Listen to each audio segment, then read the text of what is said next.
حقائق سے انکار مت کرو. پھر ختم نبوت جو آپ صلی اللہ علیہ وسلم کی ختم نبوت پہ جو قادیانیوں نے کیا کچھ نہیں کیا پوری دنیا میں. کئی ممالک کو قادیانی بنا چکے تھے. چھوٹے چھوٹے ملک ایسے ہیں جو قادیانی بن چکے تھے جن تک آپ کی دسترس بھی نہیں ہے. یہ ختم نبوت کے علماء تھے, عطا اللہ شاہ بخاری کے شاگرد. ان لوگوں نے پوری دنیا میں کام کیا اور آج تک کر رہے ہیں. یہ سارے کون لوگ تھے؟ یہ بھی حنفی ہیں. تو وہی جو سیٹ اپ صدیوں سے چلا آ رہا ہے اس سب کو گمراہ کہہ دینا. میں بتاتا ہوں نا, ہمارے جاننے والے تھے اہل حدیث تھے, تو وہ فقہ حنفی کی طرف آ گئے. کسی نے پوچھا کیوں؟ کہہ رہے میں ایک دفعہ پشاور میں تھا تو مجھ سے کسی نے کہا کہ اب پشاور میں بھی ہمارا مسلک تیزی سے پھیل رہا ہے. کہتے میں نے کہا پشاور میں اسلام آئے ہوئے تو 1000 سال ہو گئے, تو وہ کیا آیا تھا؟ اب اگر جو چیز پھیل رہی ہے تو وہ اتنے سال سے یہ کیا کھا رہے تھے؟ گھاس کھا رہے تھے پشاور والے لوگ 1000 سال سے. یہ کیا مسلمان نہیں تھے؟ یہ باطل تھے, بدعتی تھے. سمجھ رہے بات کو؟ کہہ رہے یہ چیز نہ میرے دل پہ آگے لگی کہ یہ اتنا طنز کیوں کیا جا رہا ہے پشاور کے مسلمانوں پر کہ یہ سارے غلط تھے. اب صحیح مسلک پھیل رہا ہے. کون سی صدی میں؟ جب پشاور میں 1000 سال پہلے اسلام آیا تھا تو وہ غلط تھا, اب ایک چیز صحیح پھیل رہی ہے. تو صرف پشاور نہیں, ملتان, پتہ نہیں کہاں کہاں جا کے دیکھو, پورا بر صغیر. تو اس لیے بھائی میں اہل حدیث حضرات سے گزارش کرتا ہوں, طنز مقصد نہیں ہے. طنز میرے پاس یہاں اہل حدیث مسئلہ پوچھنے آتے ہیں, پوچھتے ہیں رفع الیدین. میں نے کہا بھائی اگر آپ کو ہے اطمینان, آپ کا مسلک ہے تو کرتے رہو, میں نہیں روکوں گا آپ کو. پھر میں ان کو اتنی بات کہہ دیتا ہوں کہ تحقیق جو ہے نا, تحقیق آپ اس کے اہل نہیں ہیں. پھر بھی زیادہ نہیں چھیڑتا, چلو وہی صحیح, یہاں آتے ہیں گپ شپ ہے, دوستی ہے. میرا وہ طرز نہیں ہے جو عام طور پر ایک ہوتا ہے بالکل ہی کسی کو وہ کر دو. ہمارے حضرت مولانا اشرف علی تھانوی رحمہ اللہ نے ایک بڑی پیاری بات فرمائی. یہ جو اہل حدیث لوگ ہیں نا, یہ تھوڑے تھوڑے اگر رہتے ہیں تو ان سے ایک اسلاف کی یاد بھی تازہ ہوتی ہے. اسلاف میں بعض ایسے تھے جو بس حدیث کے ظاہر کو لیتے تھے, زیادہ گہرائی میں نہیں جاتے تھے. تو فرمائے چلو ایک تھوڑا سا اسلاف کا ایک نمونہ نظر جھلک سی آتی. اتنا کشادہ دل تھا, صحیح ہے نا. ہمارے حضرت مفتی رشید احمد صاحب رحمۃ اللہ علیہ سے ایک خاتون بیت تھیں, اہل حدیث مسلک سے تھیں, ان کے شوہر اہل حدیث سے. تو انہوں نے کہا میرا پورا خاندان اہل حدیث ہے, اسی مذہب پہ چلتے ہیں. حضرت نے نہیں, ان سے کہا کہ آپ کو حنفی بننا ضروری ہے. چلو ٹھیک, بس یہی چند ایک مسائل کی پابندی. لیکن پھر بھی میں یہ کہتا ہوں کہ بہتر یہی ہے, افضل یہی ہے کہ انسان اس مسلک کو فالو کرے جو صدیوں سے چلا آ رہا ہے. اس میں مضبوطی زیادہ ہے. جو اس کے خلاف پروپیگنڈا ہو رہا ہے نا, وہ میرے پاس آئیں, علماء کے پاس جائیں, انشاءاللہ آپ کو بتائیں گے یہ پروپیگنڈا ہے, اصل یہ نہیں ہے. ہمارے عقائد جو علماء دیوبند کے بارے میں انٹرنیٹ پر ہے نا, مشرک تھے, تو نہیں تھے مشرک بھائی, غلط سلط بتایا جا رہا ہے. ان کی زندگیاں توحید پرستی میں گزری ہیں. دیکھو ایک چھوٹی سی بات کرتا ہوں میں, چھوٹی سی, پھر آگے چلتا ہوں. بس ایک صاحب یہاں آئے, ان کو بھی اہل حدیث نے علماء کی کتابیں دکھا دکھا کے تمہارے فلانے قاسم نانوتوی مشرک, قبر پرست, فلانے قبر پرست, فلانے قبر پرست. تو کہتے میں نے کہا کہ اگر یہ سارے علماء دیوبند قبر پرست ہوتے تو ان کے شاگرد تو آج بھی ہیں, تو ان کو تو ہم نے کبھی نہیں دیکھا قبرستان پہ مجاور بن کے بیٹھے ہوئے ہوں. اگر باپ دادا ایسے ہوتے تو کوئی تو نظر آتا نا ان میں, کوئی بھی تو نہیں ہے. اس کا مطلب ہے یہ کتابوں کی کچھ گڑبڑیں ہیں, حقیقت کچھ اور ہے, تحریر کی غلطی ہے, یا سیاق و سباق سے ہٹ کے بات بتائی جا رہی ہے, یا ایسے ہے نہیں جیسا دکھایا جا رہا ہے, یا وہ واجب التاویل ہے. بعض چیزیں ہوتی ہیں ظاہر کچھ اور ہوتا ہے, لکھنے والے کی نیت کچھ اور ہوتی ہے, یا کرامت کے قبیل سے ہے.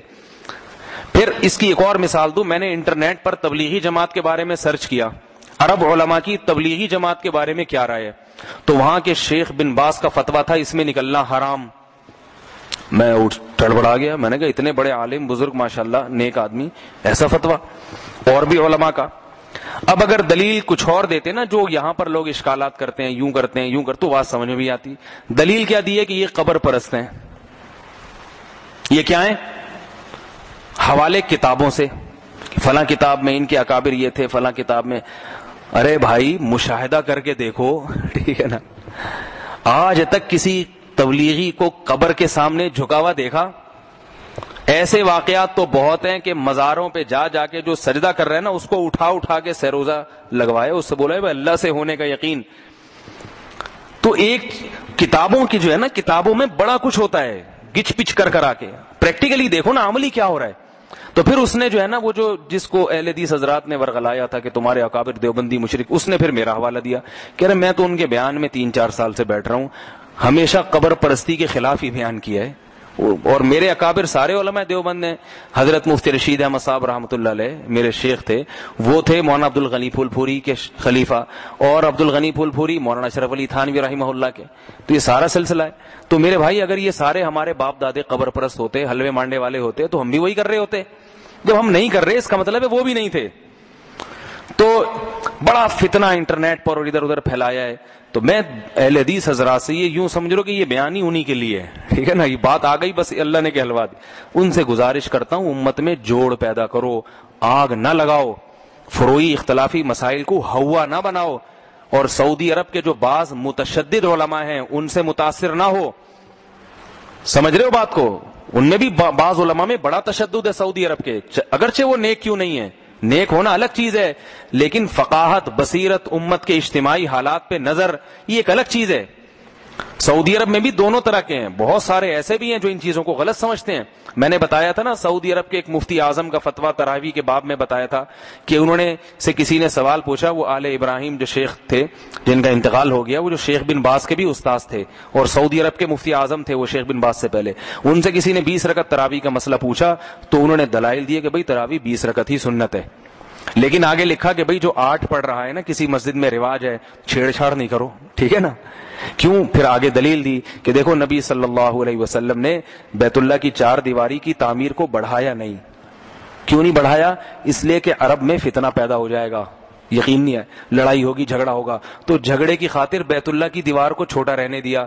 تو اگر جھگڑے سے بچنے کے لیے 8 رہنے دی جائیں, امت 8 پڑھ کے گھڑی چلی جائے, مگر گھر چلی جائے, مگر آپس میں محبت دلوں میں لے کے جائے, یہ زیادہ اچھا ہے بنسبت 20 پڑھ کے جائے اور آپس میں لڑ رہی ہو, تو نے بھی 8 پڑھی, تو نے یوں کر دیا, تو نے یوں کر دیا, دلائل مناظرے, اور پھر وہ تو کتنی بہترین رائے, صحیح ہے نا.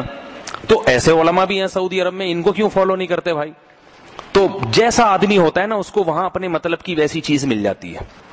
یہ اہل حدیث حضرات سے بھی کہتا ہوں, اور جو ہمارے لوگ کرتے ہیں ان سے بھی میں گزارش کرتا ہوں. میں کیا, ہمارے بڑے کہتے ہیں, میں تو چھوٹا منہ, میری کوئی اوقات کیا ہے نصیحتیں کرنے کی. ہم نے اپنے بڑوں سے یہ نصیحتیں سنی ہیں کہ آگ نہ لگاؤ, آگ نہ لگاؤ, اعتدال سے چلو, جوڑ کی کوشش کرو. فلسطین میں دیکھو یہودی کیسا پیٹ رہا ہے تمہیں, کیسی ٹھکائی لگا رہا ہے یہودی, جو ہے یہودی کس طرح مار رہا ہے اسرائیل. ان بچوں کی تصویریں دیکھو انٹرنیٹ پر, برما میں دیکھو کنٹینر کے کنٹینر جلا رہے ہیں. ان حالات میں یہ انٹرنیٹ پر یہ چیزیں شائع کرنا, مولانا قاسم نانوتوی معاذ اللہ کافر, رشید احمد گنگوہی مرتد, تبلیغی جماعت دائرہ اسلام سے خارج. وہ یہودی ہنسے گا, بولے گا کیا کر رہا ہے تو یہاں بیٹھ, رفع الیدین جو نہیں کرتا اس کی نماز نہیں ہوتی, یہ سارے ایسے ہی ہیں اور یوں ہیں اور یوں ہیں. ایک آدمی نہ نماز کا نہ روزے کا, میرے پاس دن میں درجنوں فون آتے ہیں, میں تھک گیا ہوں. حضرت وہ اہل حدیث نے یہ اشکال کیا, حضرت وہ بریلوی ہے, بریلویوں کا ایک ان کا حساب ہے بیچاروں کا, وہ بھی اسی میں لگے رہتے ہیں سارا دن.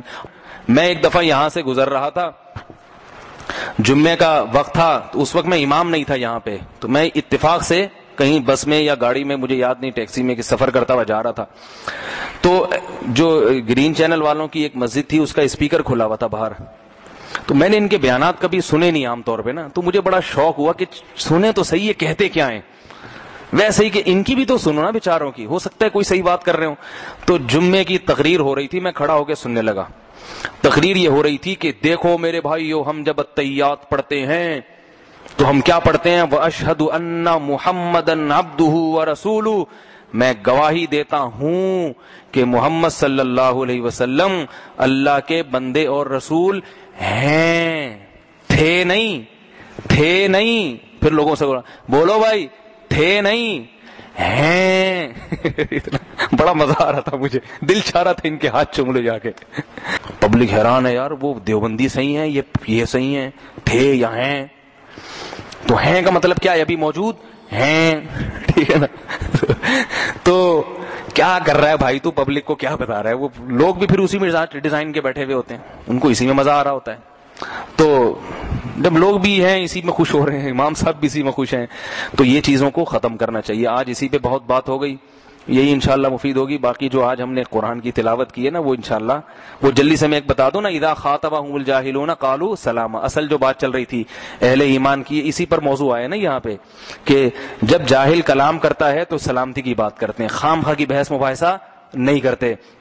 والذین یبیتون لربہم سجدا وقیاما، فرمایا یہ لوگ راتیں گزارتے ہیں اپنے رب کے سامنے سجدے اور قیام کی حالت، سجدے میں روتے ہیں، قیام کرتے ہیں، کیا کرتے ہیں؟ یقولون ربنا اصرف عنا عذاب جہنم، اے اللہ جہنم کے عذاب سے ہمیں بچا لے، ان عذابها کان غراما، یہ عذاب چمٹ جانے والا عذاب ہے، ان عذابها کان غراما انہا ساعت مستقرا و مقاما، بہت برا ٹھکانہ ہے رہنے کا، اللہ اس سے بچا لے۔ والذین لا يدعون مع اللہ الہا آخر، اللہ کے ساتھ کسی کو نہیں پکارتے، نہ یا رسول اللہ مدد، نہ یا غوث اعظم مدد، نہ یا علی مدد، صرف کس سے مدد مانگتے ہیں؟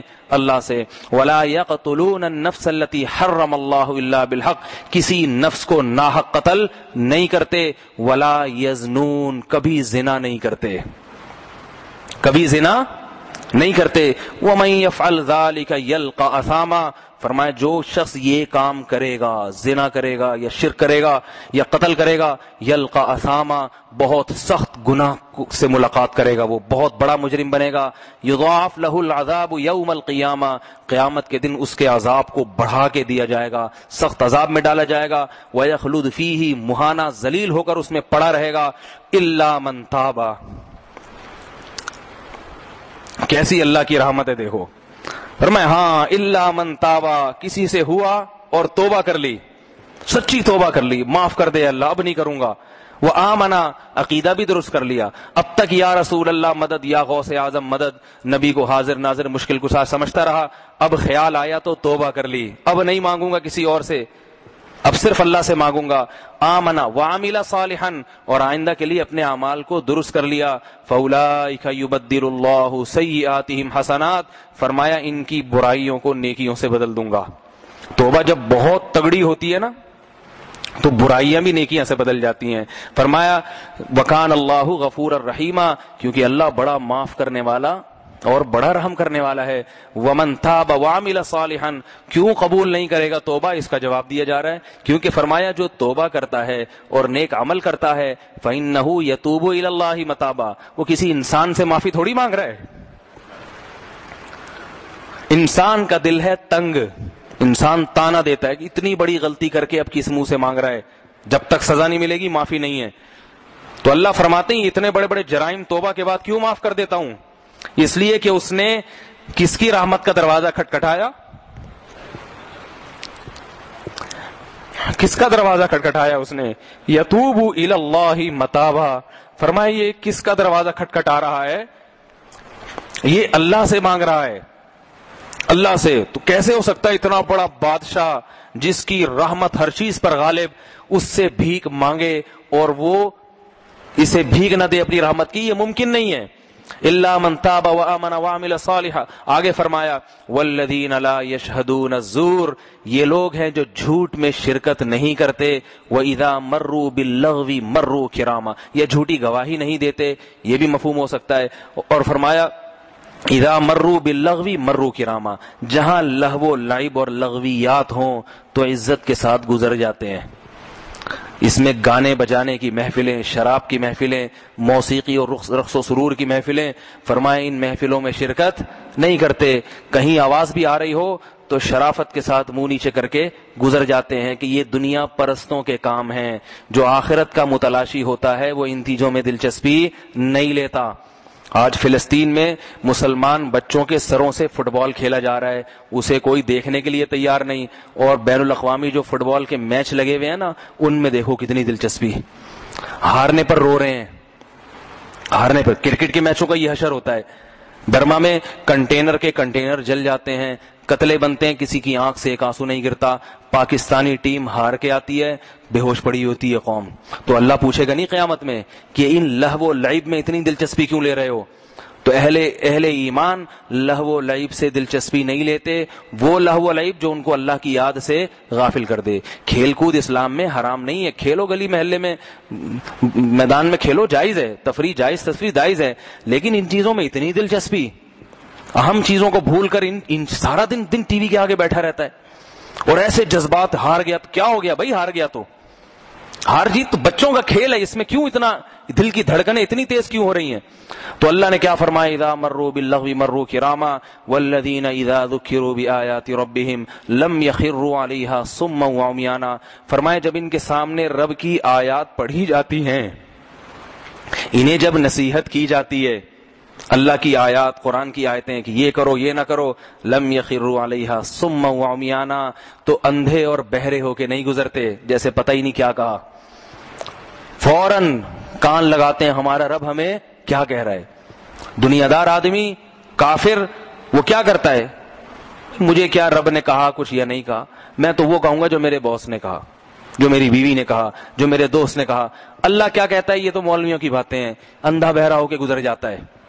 فرمایا جو رحمان کے بندے ہیں وہ یہ کام نہیں کرتے، اور فرمایا والذین یقولون، آخری علامت، ہب لنا ربنا ہب لنا من ازواجنا وذریاتنا قرۃ اعین، وہ اللہ سے دعائیں مانگتے ہیں کہ اے اللہ ہمیں ہمارے اہل و عیال، بیوی اور بچوں کی طرف سے آنکھوں کی ٹھنڈک عطا فرما۔ کیا مطلب، ان کو بھی دیندار بنا دے، تاکہ ان کی نیکی، ان کی طہارت، ان کی نماز، ان کی دعائیں، ان کے صدقات کو دیکھ کر ہماری آنکھیں ٹھنڈی ہوں۔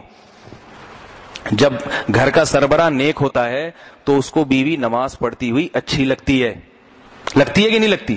اور اگر بے دین ہو تو فلم دیکھتی ہوئی اچھی لگتی ہے۔ کیا خیال ہے؟ نہیں آ رہی بات سمجھ میں؟ اگر آدمی دیندار ہو تو بیوی کیسی، جب پردے میں نماز پڑھے گی، قرآن پڑھے گی، دعا مانگے گی، اچھی لگے گی نہیں لگے گی؟ اس کا اپنا مزاج ایسا ہے۔ اور اگر نہ ہو تو بے پردہ بھی اچھی لگے گی، فلم دیکھتی بھی اچھی لگے گی۔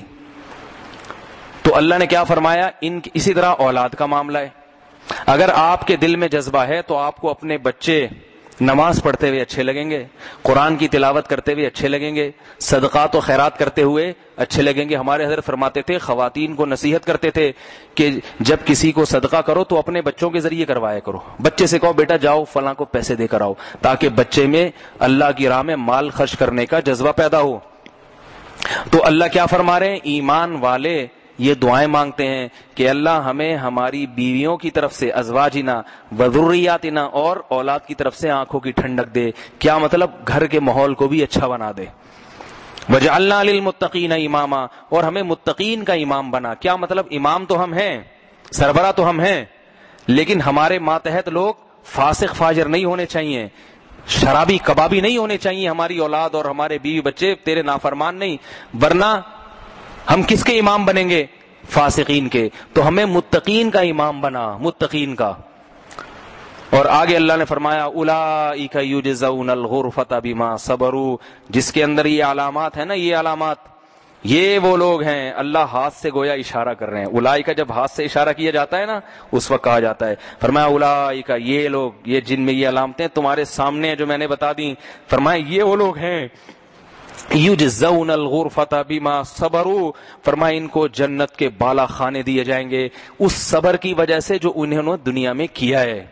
پتہ چلا اس ماحول کو کریٹ کرنے کے لیے تھوڑا صبر بھی کرنا پڑتا ہے۔